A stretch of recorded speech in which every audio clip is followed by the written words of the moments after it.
Hello friends and welcome back to my YouTube channel. My name is Deepa from DeeZinesByD and today I am sharing another card made with the Scrappy Tails spring release.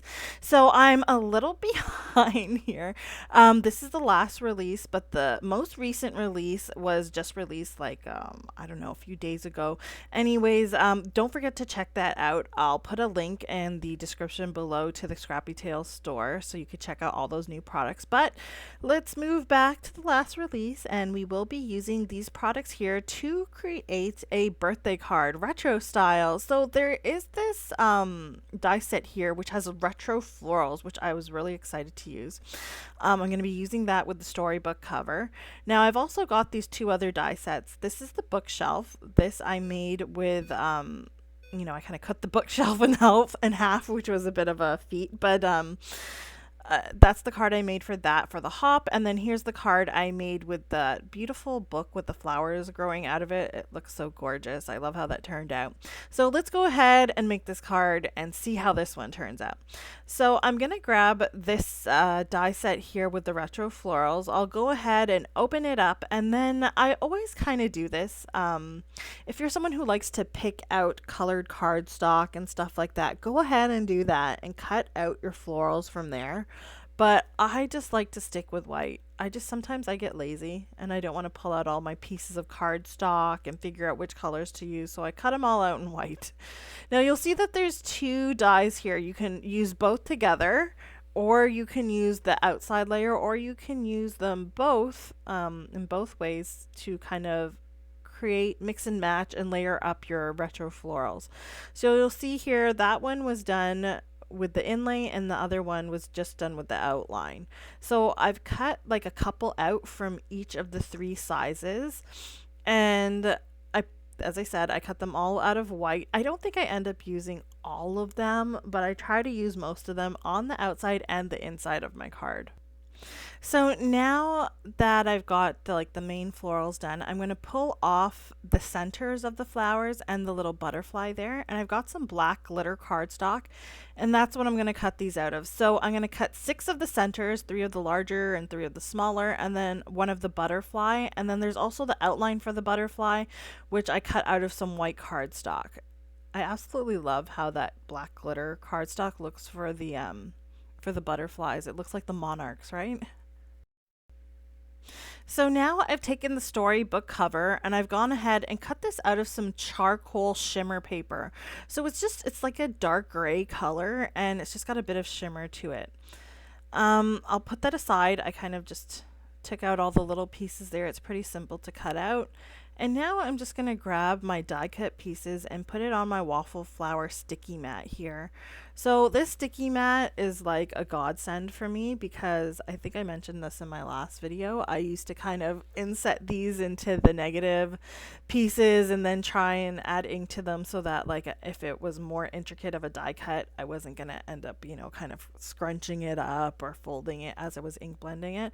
But these sticky mats, oh man, they hold these die cuts in place, and it allows you to add ink and blend the ink so nicely. So I've gone ahead and used like a fuchsia, like a bright pink on 2 of the florals. On the other 2, I'm using like an emerald color. So this is like a lagoon or an emerald color. What's it actually called? Oh gosh, I can't remember.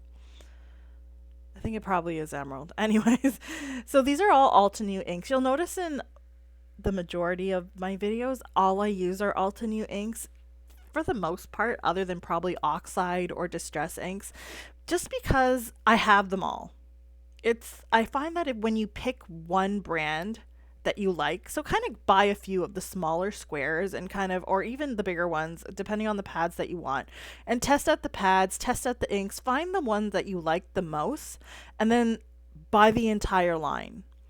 And that way you're always going to have one full set of inks you can always go to. And that's what I've got with the Altenew inks. When I first started buying inks, I kind of liked them. I liked the fact that they have the color families. So I can get lazy and I don't want to think about what colors to use.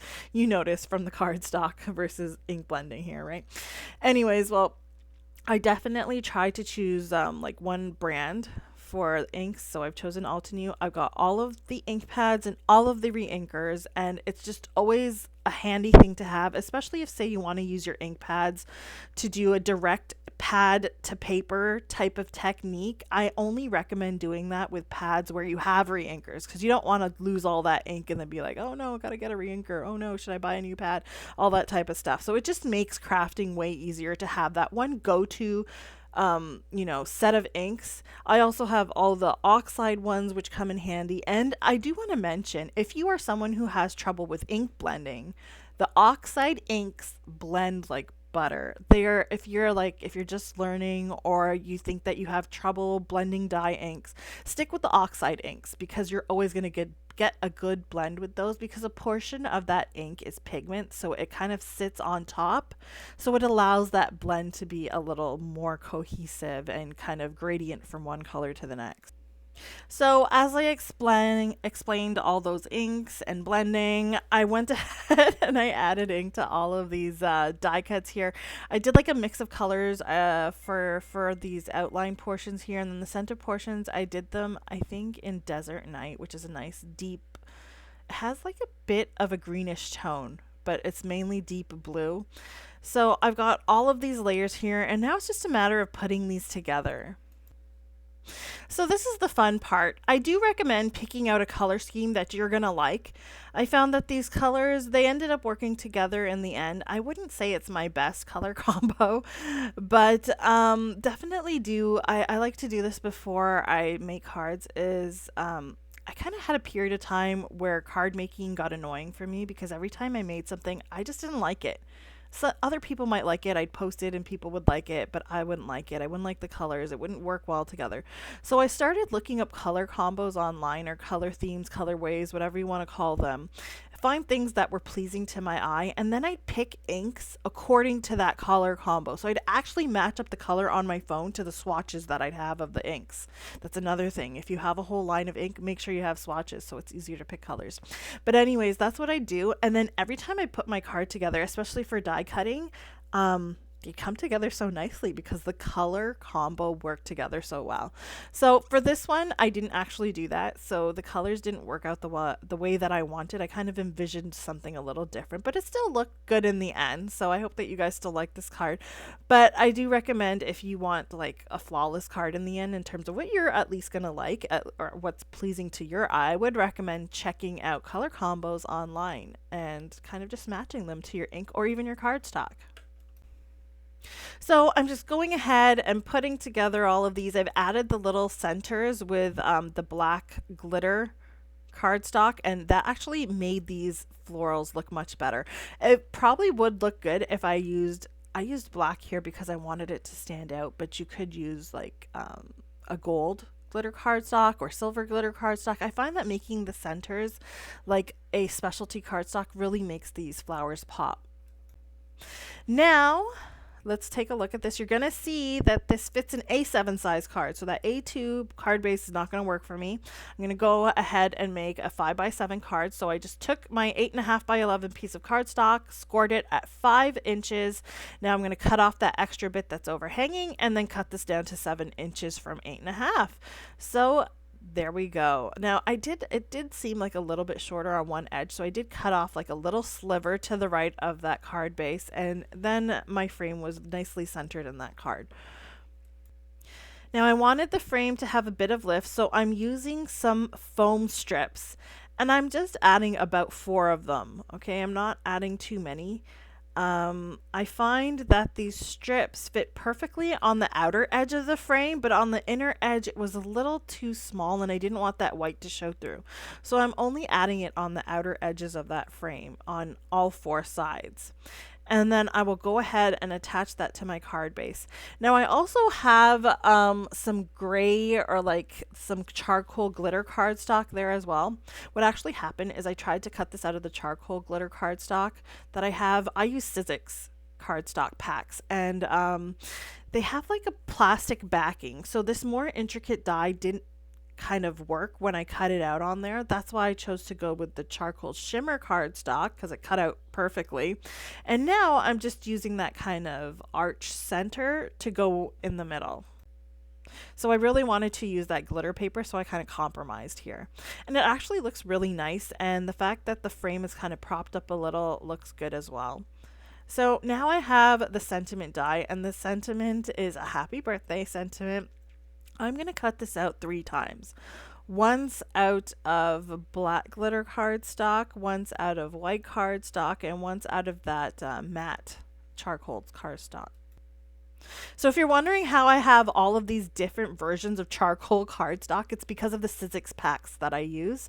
You can get gold, you can get silver, you can get charcoal, and I think there's also like a rose gold as well. So I definitely would recommend checking those out. I'll put links down in the description below. Hopefully they work. I don't know if you're a crafter, like a blogger, or someone who uses affiliate links as well, but there's been a bit of an issue lately with share sales, so hopefully the links work. If they don't, please do let me know. I'll tell you what though, the Scrappy Tails links will always work because that affiliate linking program has been great since day one, and I'm sure Sabrina loves that. I know I do. So if you're looking for the Scrappy Tail stuff, it is linked down below, so you can always check that out too. So now I'm going ahead and I'm adding my flowers. Now you can see that since I didn't put the foam strip on the inside of that arc, I can actually slip in some florals behind that frame for a bit of more, it kind of creates more of like a foreground and a background and a bit more interest in your card. So now that I've kind of decided where I want everything to go, I'm sticking everything down. The one that I slipped underneath, I stuck underneath with some liquid glue, and the rest of it I'm using some foam adhesive to kind of prop them up a bit. Again, this creates the foreground, the background, and all of that great stuff that makes your card kind of stand out. So I did want all of the florals to kind of just show up on the front, but I did end up overhanging this blue one, so I am going to cut it off. It did kind of come off as I was cutting it, so I ended up just cutting it straight, or as straight as I possibly could, and then sticking it down. Because of the many layers there, it took a little bit to cut through the center. And now I just have to put my sentiment on. So I'll just strategically put these foam squares wherever this is not touching the flowers, so that it's going to be nicely propped up and won't kind of press down our flowers. And I'll go ahead and attach the sentiment. As you can see, I attached all 3 layers of the happy birthday in kind of an offset fashion. It just kind of makes the sentiment stand out a little more. And finally, I'm using these Ultimate Gem Sparkles to add the centers to these flowers, because they have these nice like gray ones that kind of go with the black that we have in the center. But Sabrina also has a whole bunch of gorgeous embellishments in her store, so I do recommend checking those out. It's my favorite part of the store. So this is my final card for you. I did add that little butterfly there on in the end, and I added 2 florals on the inside just to kind of finish this card off and match the inside with the outside. I hope you've liked my video today. This is probably my last video. If not, I have maybe like a bonus video for Scrappy Tails for this release. And hopefully I can guest design again. I know I'm a little late, but I hope late is better than never. And I'll also have some more reels of other card designs for this release that I'm going to be showing on my Instagram account. So don't forget to follow me there at DeeZinesByD. All the links are down below. Like and subscribe, and I'll see you next time. Bye.